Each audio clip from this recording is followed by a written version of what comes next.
How is everyone doing? It's been a rough week, man. Hurricane Irene came through. She came, she went, good riddance, bad rubbish, and left quite a wake in her path here where I live, close by to Boston. Without power for a couple of days, lots of limbs down in the yard, tree lying across the neighbor's house, and man, a good part of the town, you know, my brother, one town over, hasn't had power for 5 days now. So it's just good to be safe, you know, to be back with you guys. All the cleanup's done, scrambling to catch up on some videos. Managed to watch some, you know, Dan's, Derek's, Mark's, Rob's. So really just catching up, and there's some stuff here that I wanted to show you that I picked up. So real quick update, some stuff that I've listened to, you know what I mean, and have dug and wanted to share, kind of pass along. Get into that. First one, I've been looking for this for quite a while. This is Donald Fagen's The Nightfly. Of course, we know Donald is one half of Steely Dan with Walter Becker. This is his first solo record from 1982, I believe.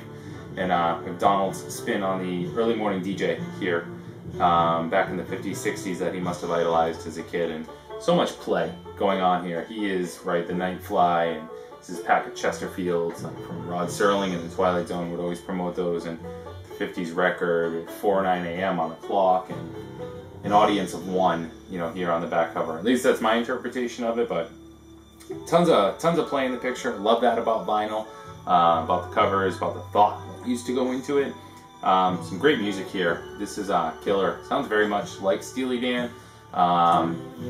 This has become something of a standard for soundboard checking during concerts and hall setup. And man, what an amazing piece of just some jazzy early 80s sound. It's killer. Check it out, pick it up. Next was a big surprise. I stumbled on a very inexpensive copy of Grateful Dead's Europe 72. I am not a huge Dead fan, or at least I always haven't been. Again, remember, I grew up with hair metal and early 80s metal, so this was just out of my scope, you know, with Kiss and so forth. So it was late getting into the Dead, but this is, wow. Wow. This is a triple LP set, early Dead.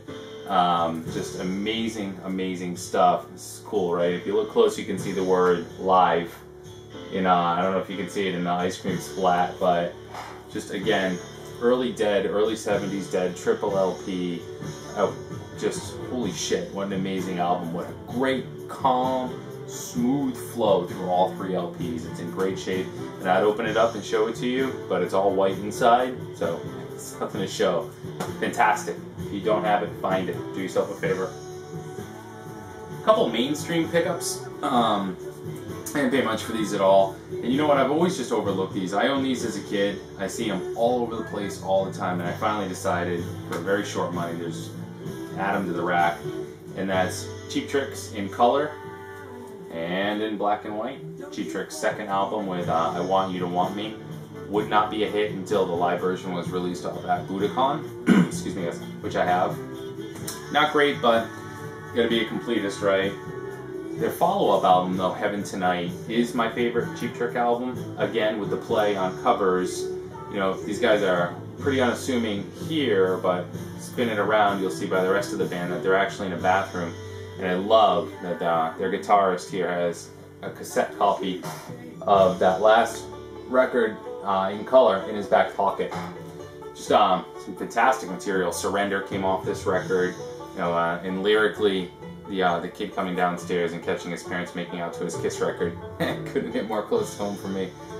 Surrender's actually a great song. In Heaven Tonight, their third record is fantastic. Grab it.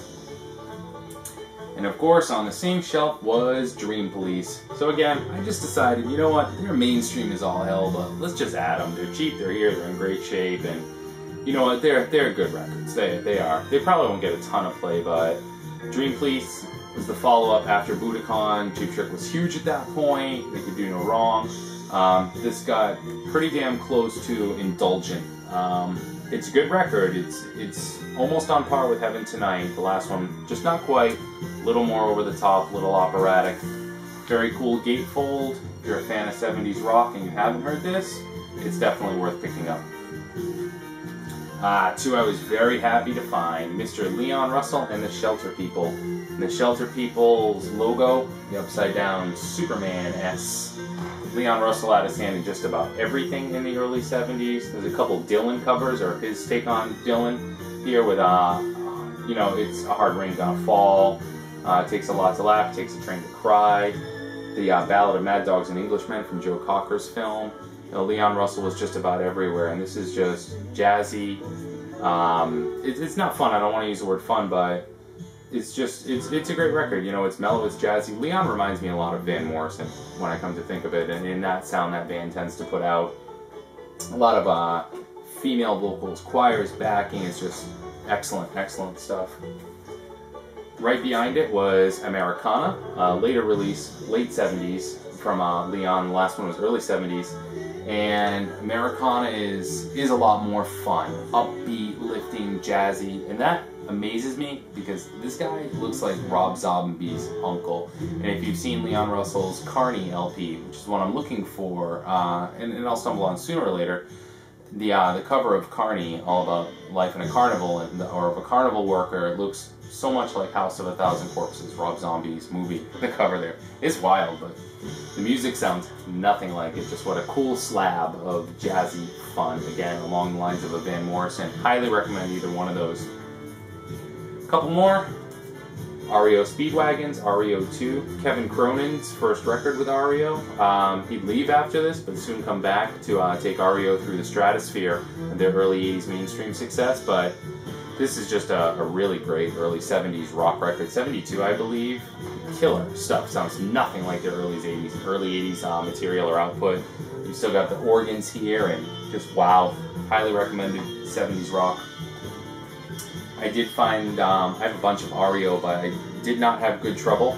This followed their huge breakthrough High Infidelity, and this does have that 80s sound, right? The organs have gone this way, the keyboards have come in, and it just, but still killer early 80s REO Speedwagon, pure AOR arena rock, holding their own with Styx and Foreigner, and another great record. And last, Mr. Dave Mason, the English Mad Hatter, piece of Steve Winwood's Traffic. Alone Together is a solo debut. I left this one out of the jacket so I could show it to you inside. This is just a great Dave Mason record. I've been getting into Dave lately with a couple of his other records that I found, and this was a nice surprise in that it's marble vinyl. I guess it kind of looks like clouds. You'll never be able to see this, but when it spins and the torn arms down. But besides being a marbled vinyl and impossible to find what track you're looking for, it was another Dave record for me. Jim Capaldi from Traffic joined him on this right after Traffic disbanded. And it was just a great, smooth, easy 70s record, you know what I mean? It just had a great sound to it, man. Very easy to put on and just go to. That's been my quick update. I'm off to catch up on the rest of your videos. Thanks for joining me for a handful of minutes. Poco spinning in the background with Crazy Eyes. What a great tune. I'll catch you guys later. Take care.